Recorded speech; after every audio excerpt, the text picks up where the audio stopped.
Hello అండి, నమస్తే. Welcome to గృహిణి ఛానల్. నా పేరు లావణ్య. ఈరోజైతే నేను మటన్ పచ్చడి ఎలా తయారు చేయాలో చూపిస్తాను. ఫ్రెష్ మటన్ తీసుకొని చక్కగా పీసెస్ కట్ చేసుకోవాలి. బోన్లెస్ క్లీన్ చేసేసుకొని ఒక పసుపు వేసుకొని కుక్కర్లో ఉడకబెట్టేసుకోవాలి. తర్వాత మటన్ ఉడికేలోపు మనం పసుపు, ఒక 2 స్పూన్లు కారము, 2 స్పూన్లు అల్లం వెల్లుల్లి పేస్ట్ తీసుకోవాలి. ధనియాల పొడి ఒక 2 స్పూన్స్ తీసుకోవాలి. గరం మసాలా తీసుకోవాలి. మనము ఆ క్వాంటిటీకి తగ్గట్టుగా. మటన్ అయితే నేను కేజీ మటన్ తీసుకున్నాను. కొద్దిగా సాల్ట్ వేయాలి.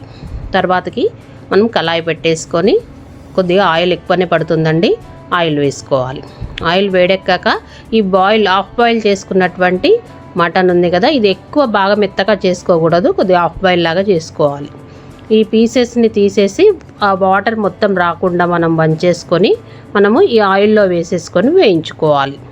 ఎందుకంటే ఈ చికెన్ అయితే మనము డైరెక్ట్గా వేసేసి వేయించుకున్నా కూడా ఉడుకుతుంది, కానీ మటను బాయిల్ అవుతుంది.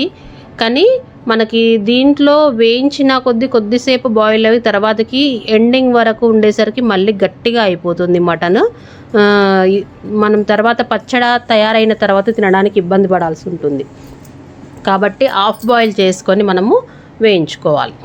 ఇలా బాగా మంచిగా బ్రౌన్ కలర్ వచ్చేదాకా వేయించుకొని అప్పుడు మనము తీసి పెట్టుకున్నటువంటి కారము, అల్లం వెల్లుల్లి పేస్ట్, ఉప్పు ఇవన్నీ పెట్టుకున్నాం కదా, ఆ క్వాంటిటీకి తగ్గట్టుగా మనం ఇందులో వేసేసుకొని మంచిగా అంత ముక్కలకన్నిటికీ పట్టే విధంగా, మసాలా పట్టే విధంగా మంచిగా కలిపి సిమ్లో పెట్టి చక్కగా వేగనివ్వాలి.